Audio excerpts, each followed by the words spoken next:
All right, joining us now is the one Indian cricketer everyone really is talking about these days, Dinesh Karthik. Dinesh, thanks so much for joining us here on NDTV. Good to have you here on the channel. First up, we have to talk about that fantastic cameo that you played in the final of the T20 Tri-Series. It is one of the best death overs knocks we've seen. 29 not out of 8 balls, 5 needed of the last ball, and you hit a 6. It's really the stuff that dreams are made of. Now, we read R. Ashwin's tweet where he said this is something that you've always wanted to do. Is that true? Was it in many ways a dream come true for you to play a knock like that?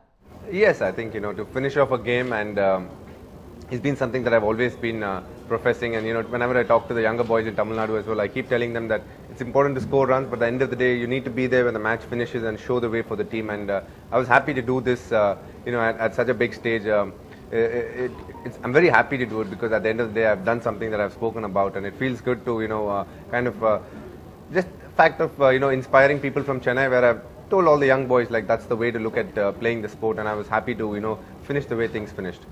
Right. Now, Dinesh, we also heard that you were somewhat unhappy about coming in at number 7. You wanted to go in and bat earlier. But in hindsight, would you say it worked out just fine, considering it was your knock that really turned the match on its head? After all, you walked into bat with 34 needed of 12 balls. Yeah, I mean, look, if I had gone earlier and I had played a silly shot and I had got out, I would have been probably sitting down in the dressing room and somebody else would have done exactly what I'd done. So, now that the opportunity came for me, and at that stage, all I needed to do was just think and hit the ball from where it came from. And I was happy the way I executed it was good, and things fell in place. Right. Now, going ahead, do you think you can be utilized by the team management as a consistent finisher in limited overs cricket? Look, if I know the Indian team setup and the support staff, they're very clear about what every player needs to do, and I'm sure they'll have some clear plans for me as well in the near future. And I'm very happy doing whatever they've done there. So I really trust their ideas and the way they've executed things, and that you can see the way Indian cricket has gone from strength to strength. So I'm really totally in support and totally acceptant of whatever role they give me. Right. Now, Dinesh, you've spoken about how it's very difficult to break into the Indian team currently and hold on to a place there. And that's why it's very important for you to make the most of every opportunity that you get. How do you approach a game of cricket these days? Is there more pressure on you or less these days? Look, as I said, I believe at this stage where I am, embracing pressure is the first thing that I need to do. The expectations are going to be there. I've been around for so much, so they're going to expect a certain way for me to play, and I'm happy doing that. And if I'm not good enough to do that on a certain day, it is what it is. But embracing pressure is the most important thing at the level where I'm playing at. So it's nothing that comes out of the blue. It's something that you need to do every day as a cricketer.